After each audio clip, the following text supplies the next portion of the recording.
Et salut! Vous êtes bien sur la chaîne Lab TV, Sébastien et Labé. On se retrouve aujourd'hui pour une nouvelle vidéo. Alors voilà, aujourd'hui, eh bien, je me suis dit on va se poser tranquille. On n'est toujours pas à l'eau, toujours pas possibilité de rider. Le vent est tombé. Comme je vous l'ai dit, j'ai pas pu tourner de vidéo, donc ma foi, en attendant le départ pour le Canada, en attendant le départ pour le Québec et le New Brunswick exactement en fin de semaine, et on va se retrouver un petit peu en studio, puis on va y aller tranquille.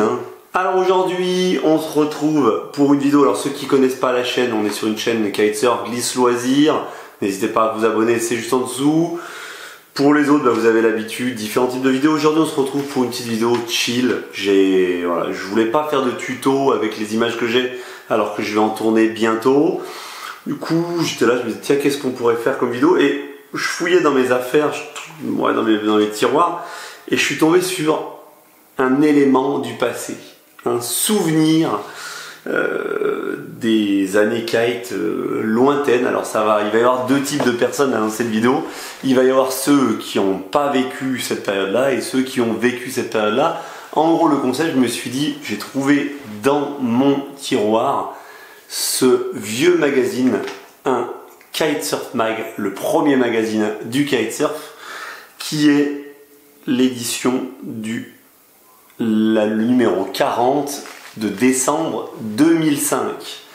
Oui, vous l'avez compris, on part en 2005 avec ce magazine. Et ce que je vous propose simplement, le concept de cette vidéo, je ne l'ai jamais fait, c'est je feuillette avec vous ce magazine et on discute de technique, on discute d'évolution, on discute de ce qu'on trouve à l'intérieur du magazine. Vous êtes prêts? On est parti.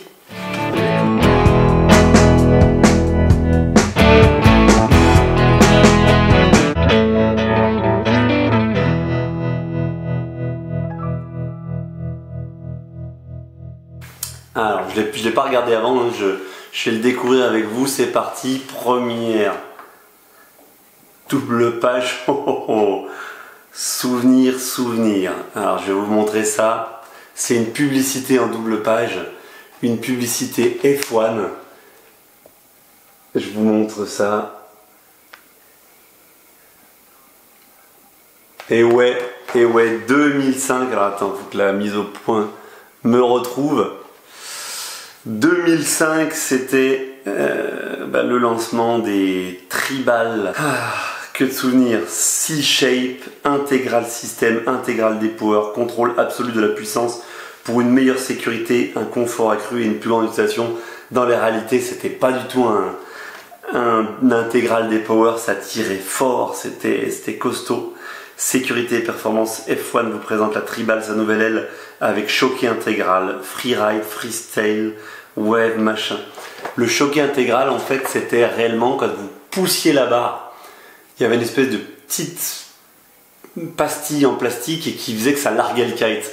C'était ça le choquet intégral. Stop and go, si vous lâchez la barre, l'aile perd sa traction, descend en bord de fenêtre sur son oreille et vous attend. Reprenez la barre pour repartir. Ouais, des notions qui nous paraissent maintenant tellement logiques et à l'époque on en faisait la publicité. Deuxième double page, alors ça, sacré souvenir, c'est certainement l'aile à Hang Time qui a jamais été égalée depuis. Double page publicitaire, la North Rhino. Alors pareil, refais la mise au point sur moi. La North Rhino Cam Battens Milestone machin, donc c'était une aile qui avait des espèces de trucs en plastique à l'intérieur du bord d'attaque pour rigidifier le bord d'attaque qui s'appelait les Cam Battens. Et celle-là, qu'est-ce qu'elle montait. Je me rappelle trop à Agde, on était là, waouh, ça suspend de ouf. La petite dédicace, tu te reconnaîtras peut-être. Le rider d'Agde, waouh, ça suspend de ouf. C'était impressionnant. Bon alors au sommaire, qu'est-ce qu'on avait? On avait de l'actu, du machin, les photos de l'époque, les riders de l'époque qui étaient mis en photo, Sky Solback, qui maintenant est connu pour le surf, mais qui à l'époque faisait des publications twin tip, Sofia Naimani, qui avait des cheveux à l'époque, qui maintenant a le crâne rasé. Jérémy Eloi qui faisait aussi des photos en twin tip.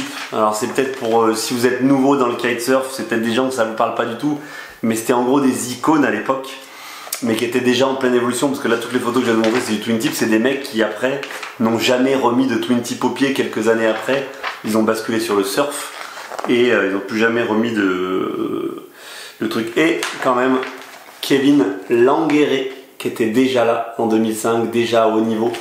Kevin Langueret qui a une chaîne YouTube maintenant. Et puis bon, qui est toujours Rider Pro, voilà. La pub suivante, la page suivante, une pub sur la Takun Wook. Bon, je ne vais pas tout vous montrer, hein, mais voilà, quand c'est intéressant, je m'arrête dessus, on va dire. Alors, les news en vrac, les news, qu'est-ce qu'il y avait à l'époque? C'est confirmé, Bruno Soroka est officiellement champion de France de longue distance.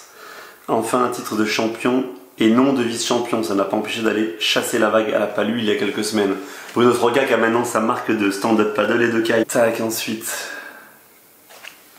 Bon là, des articles basiques. Oh là là, la gueule des planches, ça fait vieillot quand même. Ça fait vieillot. Publicité, planche Crazy Fly. Regardez-moi la tête du truc. Ah, c'est un vrai retour dans le... Pas un retour dans le futur, un retour dans le passé là, hein, très clairement. Beaucoup de publicité, hein, beaucoup de publicité à l'époque, énormément de publicité. Hop, publicité pour ça nautique.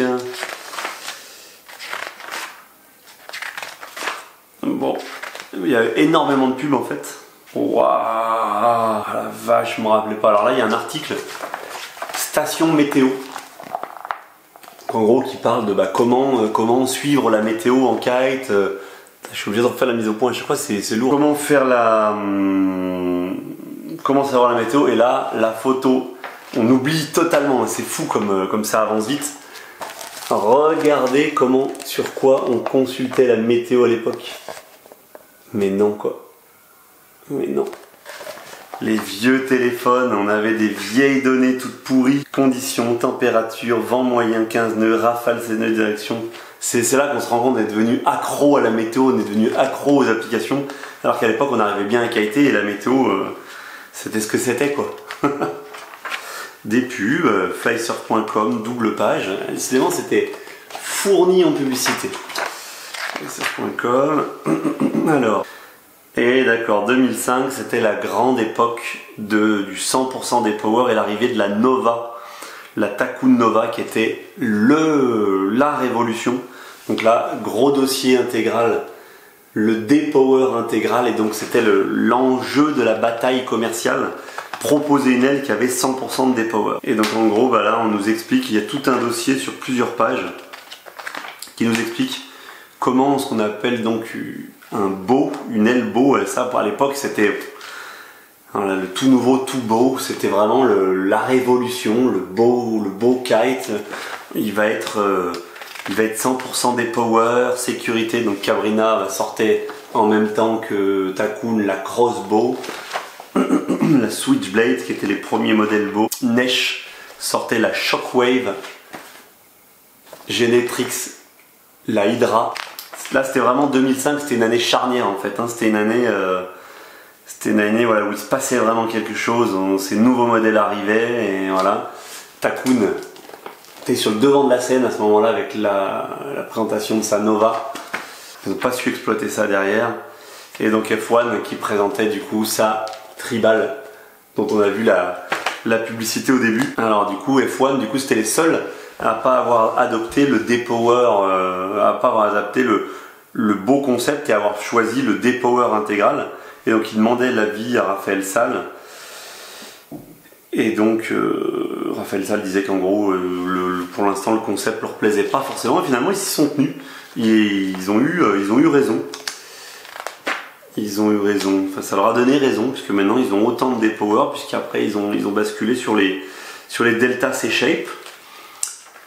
Et là d'accord, pareil, donc la révolution qui arrivait à cette époque là, c'est le surf kite, alors que ça paraît logique maintenant de faire du strapless, d'aller dans les vagues en surf. À l'époque on y allait encore en twin tip et c'est pour ça que je vous montrais là, tout à l'heure tous les riders, les Sky Solback, etc. Maintenant, ceux qui connaissent Kyle Solbach, ça leur paraît complètement invraisemblable de l'imaginer sur un twin tip. Et pourtant, c'est bien ce qu'il faisait au départ. Au départ, ça arrivait en twin tip dans les vagues. Donc là, voilà, les photos de l'époque, même quand on parlait vagues, allez, refais-moi la mise au point, quand on parlait vagues, on était en twin tip. Et là, ben, on commençait en 2005 à fleurir les boards de surf. Donc tout était strappé, hein. Là on en voit quelques-unes. Tout était strappé. Mais voilà, c'était le tout début. C'était le tout début de la bascule, hein. C'était genre, allez, on bascule du twin tip au surf. Alors là, une autre page de pub pour Ultra Fun Avignon. Je sais pas si ça existe, mais que je vois alors, ils vendaient promotion sur les F1 Dream 3, sur les F1 Mac 3. Oh là là, tout ça je l'ai eu. Et donc du coup, le produit phare à ce moment-là, c'était la F1 Tribal ou la F1 Impact. Ouais, impressionnant. Impressionnant l'évolution. Et c'est là où il sortait le fameux F1 Legend 148, qui était le premier surf pour les vagues, qui était une sorte en fait de gros twin tip, parce que tu pouvais repartir, tu pouvais en fait naviguer ça comme un twin tip. Ça ressemblait à un surf, tu pouvais naviguer ça comme un surf, mais tu pouvais repartir en marche arrière comme si tu étais avec un twin tip si tu avais un pépin. Donc c'était pas mal. On était vraiment sur cette transition entre le twin tip et la vague. Ah, la pub à Wake Surf qui m'a ensuite sponsorisé, d'ailleurs de 2005 à 2011, 2012. Voilà, c'était mon sponsor principal. Il faisait des pubs sur un peu partout, sur la toile, machin. Puis après, là, ils ont évolué. Récemment, là, ils sont devenus uniquement shop online. Donc l'institution à Wake Surf à Paris a disparu. Et je disais, ça commençait à pousser sur la vague. Voilà, tout de suite, le kite trip, petit reportage kite trip. Et ça parlait vague avec Jérémy Eloi, Hervé Bourré et Marc Gondard, il me semble. Ah, c'était une autre époque, hein. C'est là qu'on se rend compte en fait des progrès qu'a fait le kite. C'est vrai qu'en étant tous les jours le nez dedans, on fait pas attention, on voit bien que le matériel évolue et tout, mais là c'est quand je regarde les photos, quand je regarde en fait, quand on s'est mis dans les vagues en surf, on était des précurseurs en fait.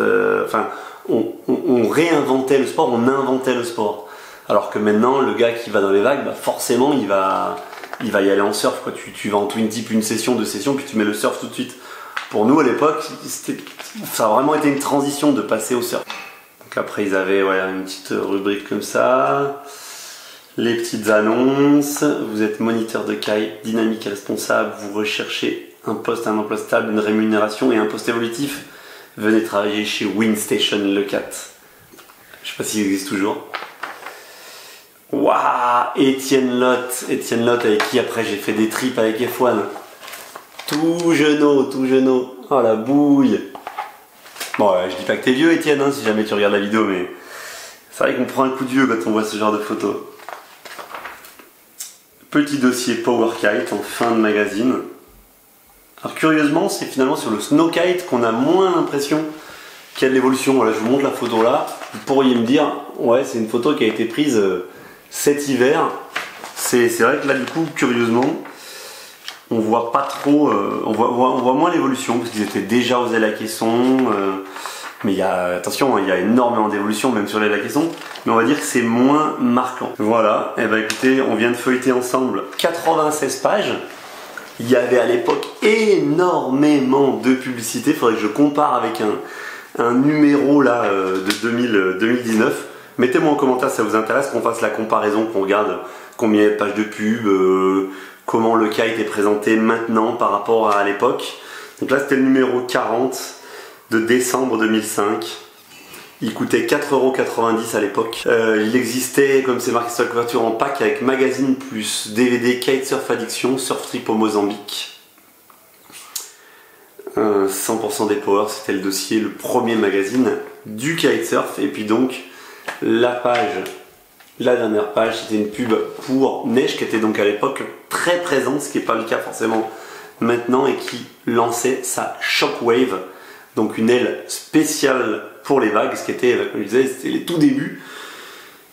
Comme quoi, hein, vraiment, ça a sacrément évolué. Voilà, bah écoutez, c'était une petite vidéo de chill, je vous l'avais dit. On va pas faire des tutos alors que je manque un petit peu de matière première. Vous inquiétez pas, ça arrive bientôt. En tout cas, j'ai passé un bon petit moment avec vous.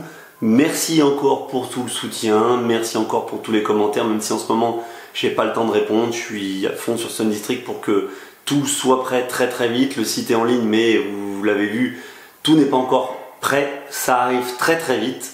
Bref, moi je vous dis à demain pour une prochaine vidéo. On essaiera quand même de se faire un petit tuto, quelque chose comme ça, à moins qu'on se fasse un live. Après je vais voir, mais de toute façon je manque cruellement de matière pour l'instant, puisque je ne suis pas allé à l'eau depuis un bon moment. Voilà, bah écoutez, n'oubliez pas, life is a beach, alors on se prend pas la tête et on en profite. Je vous dis à demain, ciao, bye bye.